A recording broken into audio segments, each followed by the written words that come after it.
All right, we're back for the Mike and Mario show. Mario, how you doing, my friend? I'm doing well. I feel better. I was a little bit under the weather. I think I had like a bad sinus. It's clearing up now. Yeah, It's that's not good. COVID, even though someone else would probably have done the test. I didn't do the test. Played golf. Played golf today. Is a really nice day. Yeah. And as I was telling you, when I drove to the golf course, I stopped to put some diesel in the car, and they didn't have the regular diesel, the cheaper diesel, which is what I usually use. Yeah. All the pumps didn't have it, so I had to put the more expensive one. And when I went to pay, I asked the guy what's going on. He said, "Well, uh, they haven't delivered the diesel yet. There's a shortage of drivers, and but they're supposed to be coming in an hour." Yeah. So yeah, it is affecting things. Some of the shelves are a little emptier in Mhm. the supermarkets. I went to a big supermarket the other day just to look around. Asda, it's called. I Mhm. think it's like a Walmart in the US. And the booze section, drinks. Uh-huh. There was wine and everything, but some of it was empty. There's quite a Mm. lot of gaps. People stocking up. But They're we're seeing a lot in the mainstream media, people warning about this. And the thing that people forget is the just-in-time economy we live in, Mhm. inventory. We depend on truck drivers a lot, Yeah. not Yeah. only in the US, but in the UK. In the UK, they call them lorry drivers. Yeah. But there's a shortage of them here, and it's a combination of what's going on health-wise, and Mhm. also with Brexit. A lot of the drivers used to be from Eastern Europe. They decided not Mm. to stay here. They could have stayed here uh, after Brexit, but their status wouldn't have been as clear as it was under the EU. Yeah. So there's a shortage of drivers because of that, and because the DVLA as well. They have a shortage of people working there, Yeah. and also the learner drivers are. It's taking them longer to do it. It's affecting everything. Yeah. All right. Well, we got a lot to cover today. So for everybody tuning in, definitely throw out a topic, throw out something we can jump on it. And so I see, or Rolf talks about the Russia and Saudi Arabia situation. So we're going to touch on that as well. And so let's just start off with, I guess, today's most relevant news. We got the Jackson Hole Symposium. Fed Chair Powell came out and gave his little rant, and the markets responded. And so let me just put this up here. So it looks like the talk is that the taper by the end of this year, but there's much ground to cover. And so here we go again, the taper talk. How will the markets respond in the long run, Mr. Mario? What do you think about this? Well, there's an old saying in the markets, because I was in the market for over 20 years. When you have news that comes out, like his speech, Uh-huh. or let's say non-farm payroll data, the Yeah. initial reaction of the market is usually what determines the long-term reaction. So Yeah. as I see right now, you don't even have to read his comments. We've got the Dow, S&P, Nasdaq making all-time highs. They're Uh-huh. up like more than 2/3%. You've got gold over 1% at 1813. Yeah. Silver's up 1.7. The dollar's weak. The 10-year yield is lower. Yeah. So the markets love it. He gave what the markets wanted. And yes, there is talk of tapering, Mhm. but people need to remember that tapering is just decreasing the amount of QE. Yeah. Uh, we're not even talking about unwinding the QE, which Yeah. is a step after tapering, which is what they tried from 2017 to 2019. And we Yeah. saw how that ended in disaster with the repo crisis in September of 2019, and Yeah. then the collapse last year. So, and now they've done so much more stimulation, Mhm. not only monetarily, but fiscally, that I think if they try to, they might be able to taper for a little while, Mhm. but I think the economy will react badly. Yeah. And the fact that he had to say we're not even thinking about raising rates Yeah. is a bit like it. what is it, Jay Powell? Is the economy doing well or is it not? Because Right. if it was doing well and inflation's high, and I noticed you said it's transitory, why aren't you raising rates? It's almost at zero. Why can't we have rates at 1%? Right. Well, because it would bring down the whole house of cards, I think. So, Right. yeah, it's inflate or die. Right. I agree. And just the fact that the whole system at this current point is built upon accommodating the markets first and foremost. So once this little short spike and everything going up happens to fizzle out, which it probably will in the next week or so as we get closer towards, this fall and events that usually follow in the fall time, markets usually have a little cooling off period. Then we'll see what the stance is at that point. And of course, I'm always expecting some type of catalyst outside of the U.S. that will put pressure on markets. Of course, we have the Asian sector, and I've been doing a little bit of diving into what's happening in the Asian markets with the narrative of some type of global sell-off that's underway. I did a little video last week talking about the MSCI, how it's been trending down significantly. That's of course, those who know that's just the market indicators for that some of the Asian markets over there. It's been trending downward, which is eventually going to come this way, I assume. But a lot of people are talking about the stock market's overpriced, a lot of bank warnings and whatnot. What are your thoughts on that, man? Like a lot of warning from the big institutional banks saying the stock market is overpriced. What are they setting us up for? Yeah, it's right now. You can't fight the Fed. Yeah. They're going to keep, and I think the rising stock market. Uh-huh. I read something that even I forgot where it was, but I think it was during the Depression Yeah. or in the 60s. Or no, actually, it was in the 50s. There was a really bad recession in 57, 58, Mm-hmm. and the market kept going up. And then it corrected, and people thought, "Oh, this is it. We're going to crash." And then it was Richard Russell. He came out and said, "No, this is a major. We're going to go and make new highs despite the recession," and it did. So markets can keep doing things that seem crazy, even though I think the economy in the U.S. is slowing down. We've seen the consumer confidence numbers are lower. We've seen rising prices putting pressure on people and it's going to start putting pressure on companies. I think there's a lot of price increases coming down the pipeline for a lot of industries still in the next few months. Yeah, I think in September there was, let me see, Krispy Kreme. Let me see. There's just a couple companies I know of talked about come September, and they said in September we're going to be raising prices. So that's just the start of what we're being told, but it's going to happen across the board, and that's going to put in a much more damper on people because also just to piggyback on the fact it's probably a good thing though, Krispy Kreme. It's not that healthy anyway. Starbucks as well, and a variety of other companies. But then we got all the accommodative stuff for the unemployment stuff ends in a week or two or so, and you name it. And then eviction moratoriums, the Supreme Court decided to overrule Biden's continuation of the eviction moratoriums. So that's going to hit the fan pretty hard. So no matter what, the real economy that the average Joe lives in is not going to improve. But corporate profits has done extremely well over the last quarter. I noticed. Well, yeah, because they're using financial gearing. Yeah. They're buying back stocks. So when there's less stocks floating out there, there's less shares.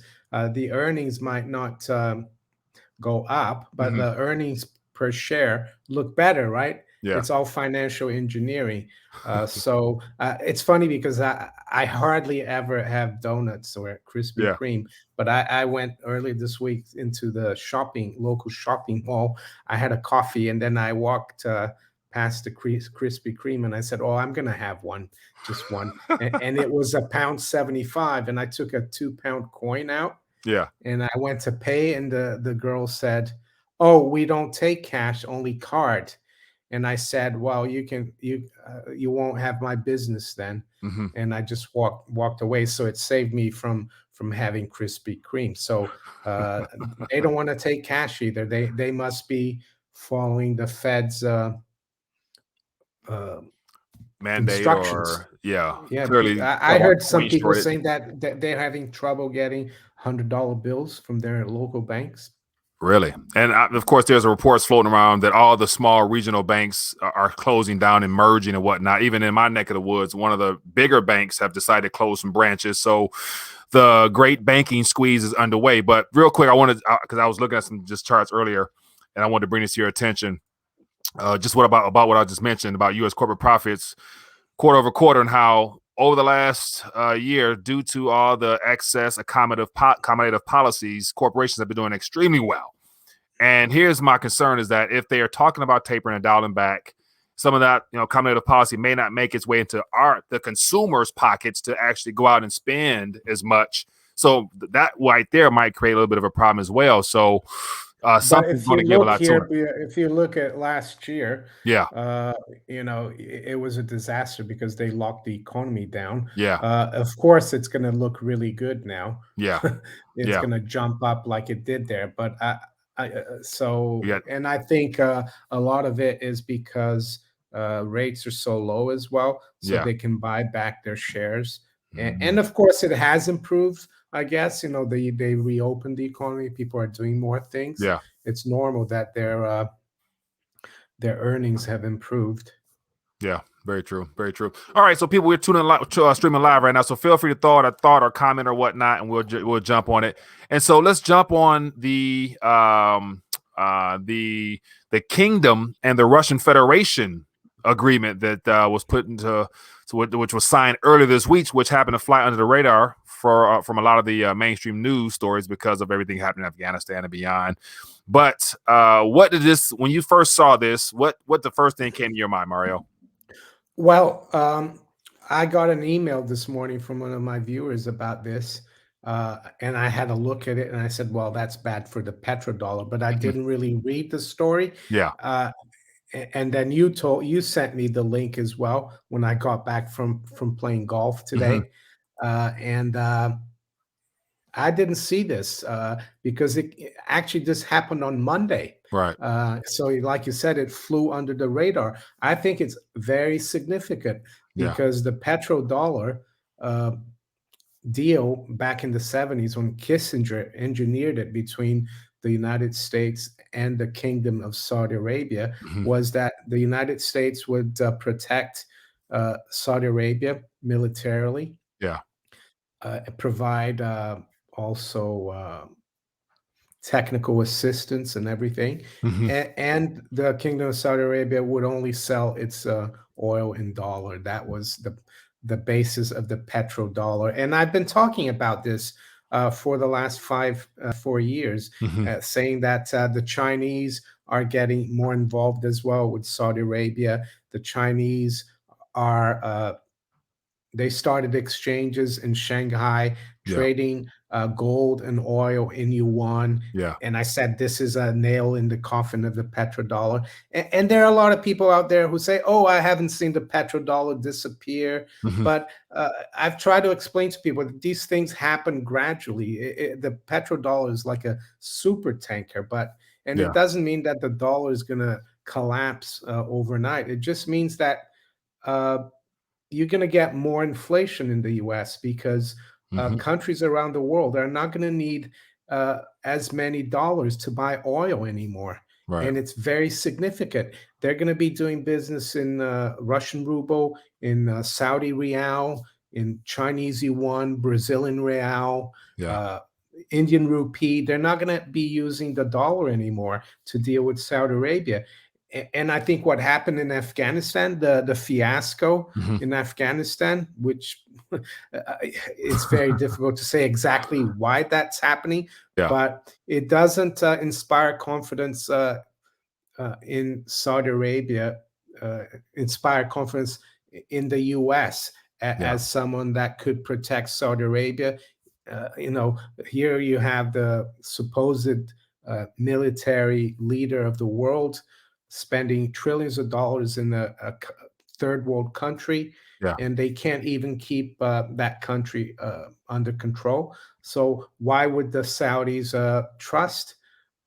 They might still. I'm not saying they're gonna do away with their relationship with the U.S., but they're looking at other options, i.e., the Russians Hmm.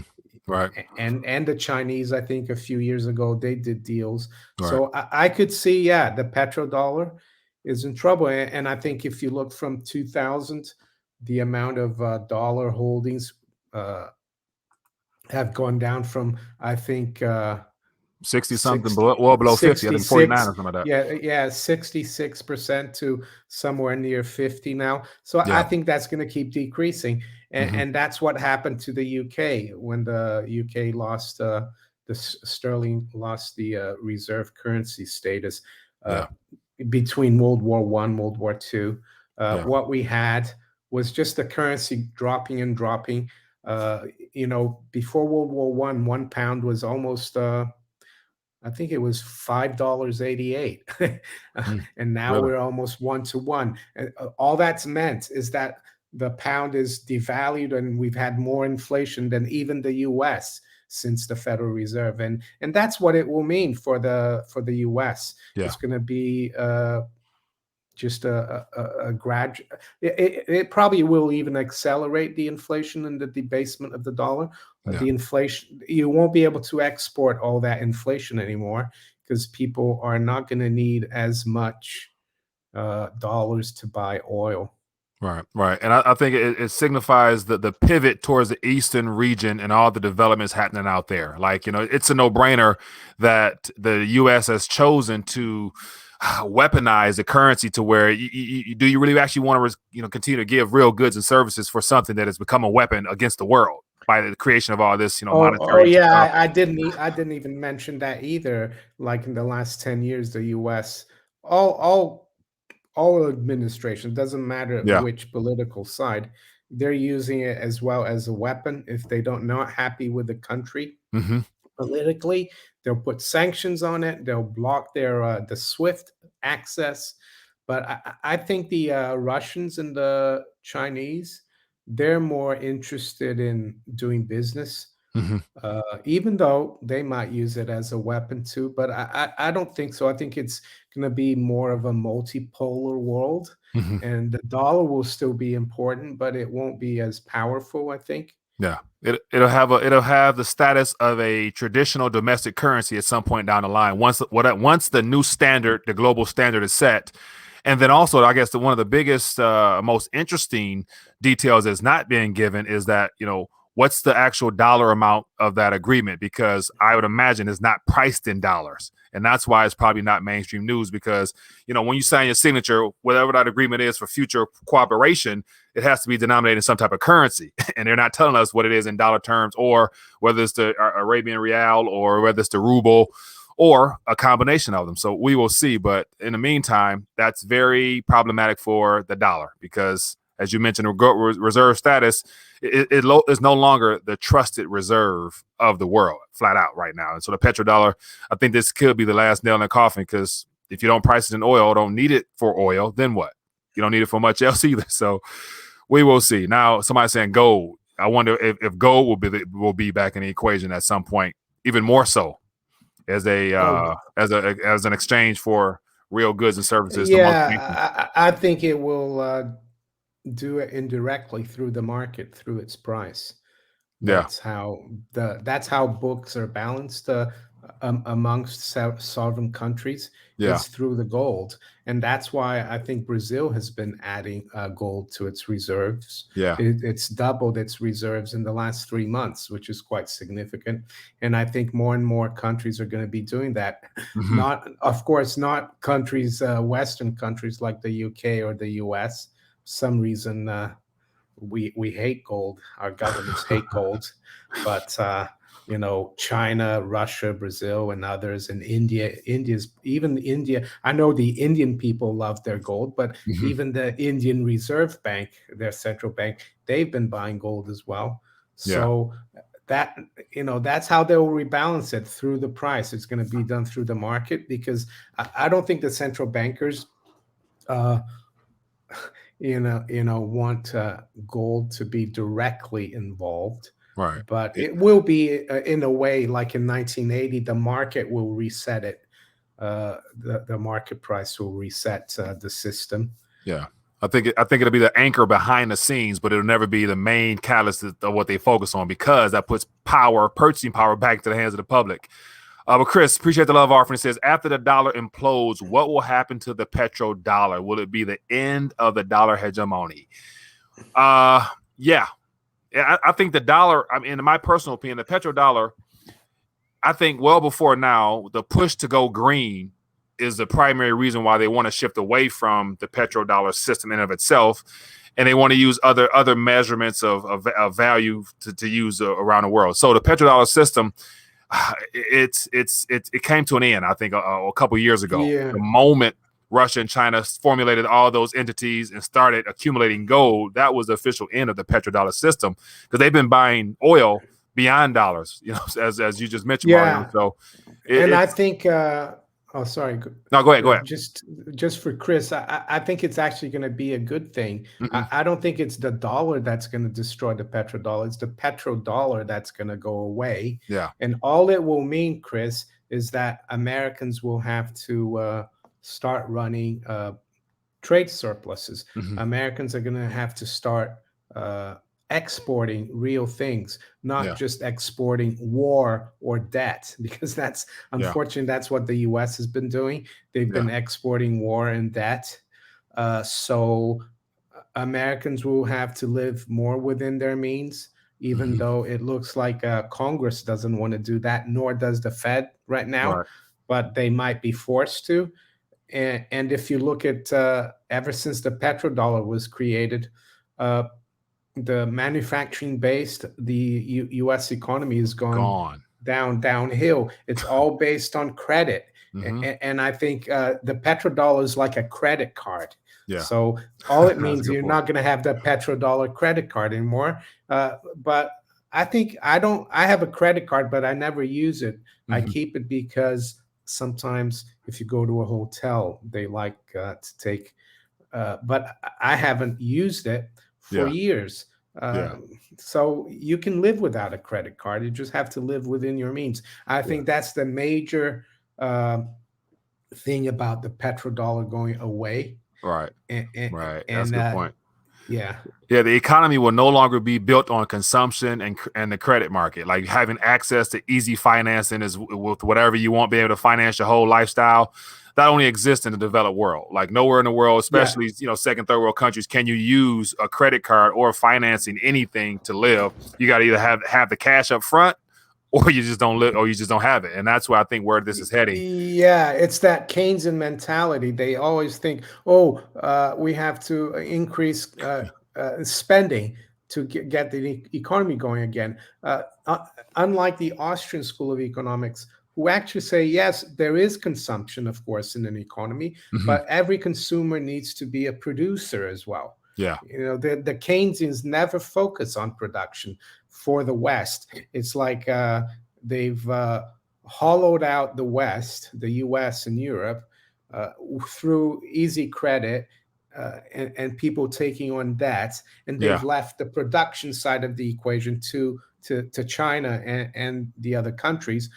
And that has to shift now with the end of the petrodollar.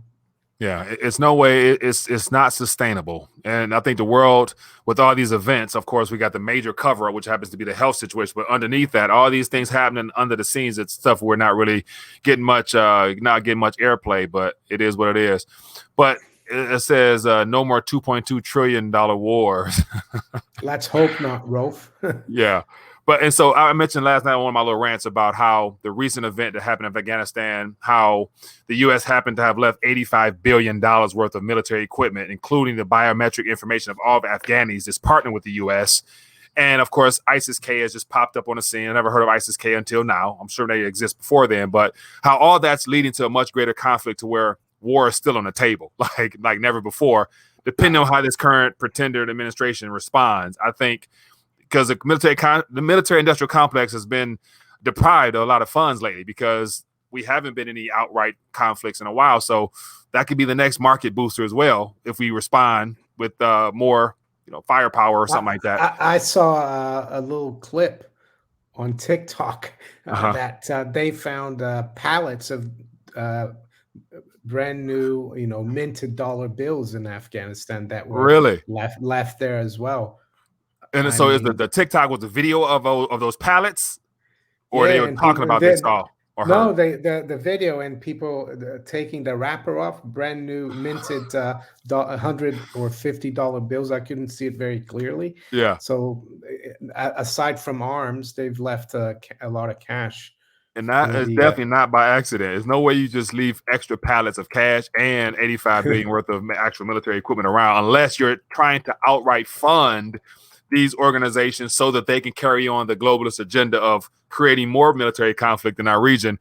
And I mentioned how it looks like Syria has always been, one of those countries that the U.S. has been trying to remove Assad for the last 20 years.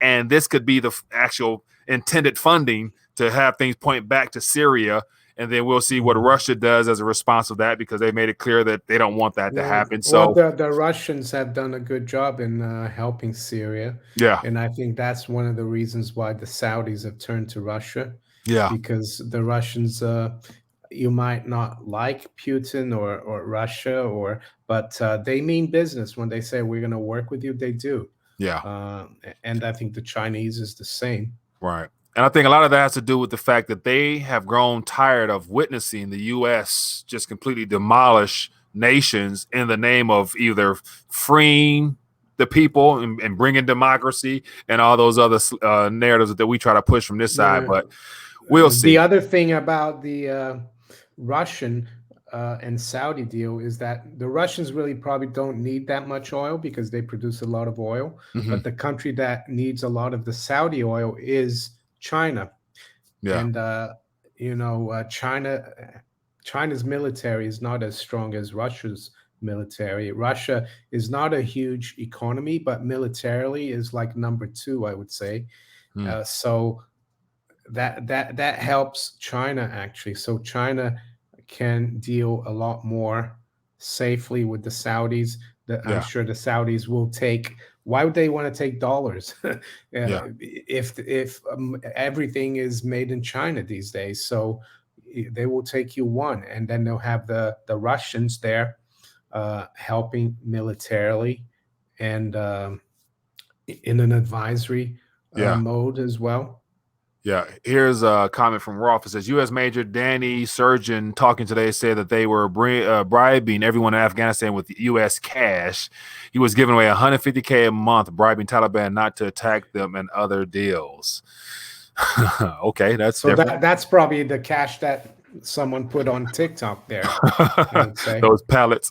Oh my goodness! And also another event that. I didn't see any gold bars though.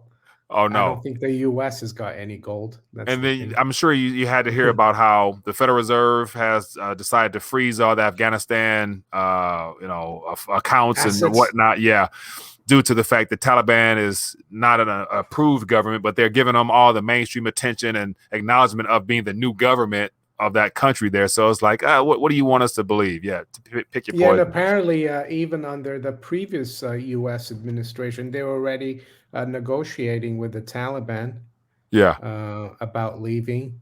So, uh, you know, uh, that's why I haven't really tried to ignore or avoid watching. Well, I never really watched the mainstream, but about what's going on in Afghanistan, yeah, I think it's a lot more. It's not really what it seems. yeah. Yeah, I know Sleepy Joe. He's got dementia and everything. He doesn't know what day of the week it is, but I think it's way above him. What's going on there? It's Yeah, been done on purpose to make it America look bad, yeah, and there's another agenda, and we will find out maybe in a month, a year, or 2 years, and we'll say, "Oh, that's why they did that." But yeah. Yeah, it's always something greater that they're trying to keep our eyes from. And I wonder, I haven't followed much, but a lot of people mentioned the whole China-Taiwan situation. And it looks like, Russia, China, and Iran are doing some military joint exercises. So it's a lot of military exercises going on. And the U.S., doesn't seem to be on the page to we don't have any we're not doing any exercise or whatnot at this current moment. So what are the Eastern nations preparing for that we ourselves are not even acknowledging? So that's going to be interesting as well to find out. And then it looks like what you mentioned earlier about the whole situation with Denmark. And so it looks like that more people are coming across that information. And so they I sold out. It's not the title of the article I just clicked on, but talking about Denmark basically alleviating all their prior health situations. I saw a tweet here before we came on. It's about an hour ago. Someone on Twitter called @PeterSweden7, and he said, "Huge news! Denmark has announced they will be removing all COVID restrictions, including the COVID passport."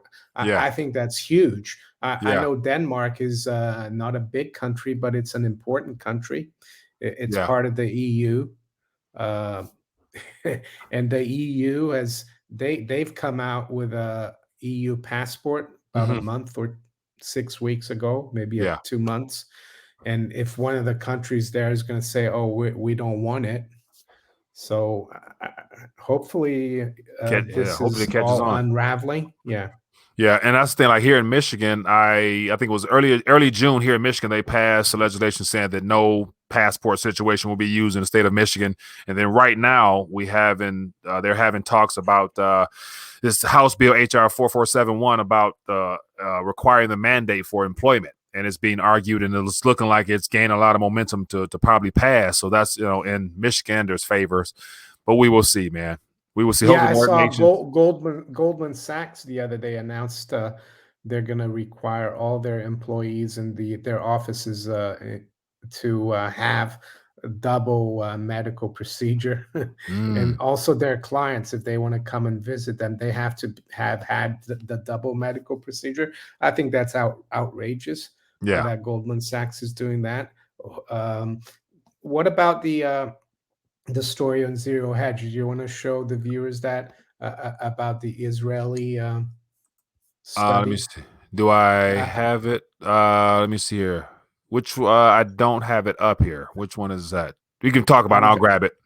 I'll send you a link here on the private chat. Good deal. Let's see. Hold on. Also, for those tuning in, if you're enjoying the back and forth, throw out some questions or whatnot. Hit the thumbs up button. Show your support for the channel. And so here's one of the biggest issues I think is going to happen. Let me grab this link here. Open link. I'll grab it. Throw it open here. Is that at some point it's just about employment, but eventually it's going to trickle down to your financial matters with all these institutions. Like they're going to say, with Goldman Sachs, you can't come into our branch unless you've participated. So what about my account here? Like, what are you going to, so you're going to allow me access to my funds? Or will you log in online where they also say, please provide proof that you've been fully participated? Yeah, I would, I would never think about, well, first of all, I'm not rich enough, wealthy enough to have an account with Goldman Sachs. Yeah. But if I did, I would close it and move the money elsewhere, because for them to tell me as a client that I need to have the double procedure to go and see them, I think it's none of their business really, what especially after news like this.